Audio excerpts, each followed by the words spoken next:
Under fire, ABC News host George Stephanopoulos suggests Trump is to blame for violent rhetoric after assassination attempt. During Sunday's episode of ABC's This Week, Stephanopoulos and Chief Global Affairs anchor Martha Raddatz discussed the current political environment. Raddatz discussed conspiracy theories that President Biden caused the horrific attack and noted a tweet from J.D. Vance that Biden's rhetoric led to the attack. Quote, of course, President Trump and his supporters have contributed to this violent rhetoric as well, Stephanopoulos said, blaming Donald Trump. I reject this and I don't accept it. Republicans, many on the right, they don't protest. It is rare to see Republicans get out and do anything. Now, of course, there certainly is some rhetoric, but as I always explain to people, it's an inversion. You have prominent Democrat and liberal personalities openly calling for violence. Let's go back in time. Punch a Nazi. Everyone remembers that. How about the Covington kids? That one guy, I can't remember which, I think it was a Disney employee, I'm not sure, could be wrong, posted a picture of a wood chipper. Reza Aslan said that he insinuated he wanted to punch the kid punch that kid in the face. The kid had a punchable face. And then some people on the right, sometimes say negative things, but it's an inversion. Most prominent right personalities say, no violence, stop. We don't want this. We can't have this. I think it's even beyond talking about it online. I mean, who attacked the congressional baseball game, right? Like, didn't Ron Paul get attacked by a Democrat?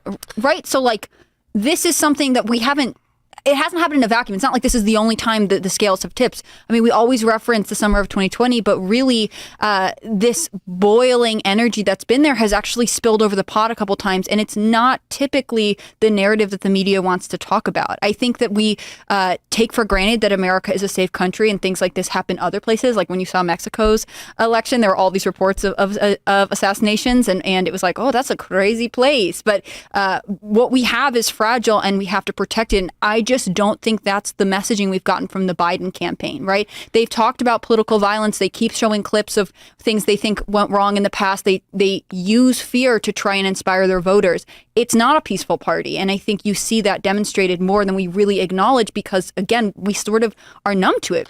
I think it's important to see, while some Democrats are trying to moderate some of their language, I think it's important to remember that I actually do believe that not I don't know if it's just Democrats, but many in the far left, many at the base of the party actually do hate Donald Trump to like the core of his soul and do believe that he is a genocidal fascist, Hitler-esque figure that does need to be taken out. And unfortunately, it's not an uncommon thought to think like that these people are unhappy that the shots missed Donald Trump. I was actually interviewing some people today on the march on the RNC who specifically said it's a shame that the person missed. I don't think that's uncommon, and it's important to recognize the vitriol and deep-seated hate these people have for many on the right. What is that everybody on the right said about Joe Biden? He should retire. Yeah. He should go be with his family. I've seen it from all of these prominent personalities. Dan Bongino.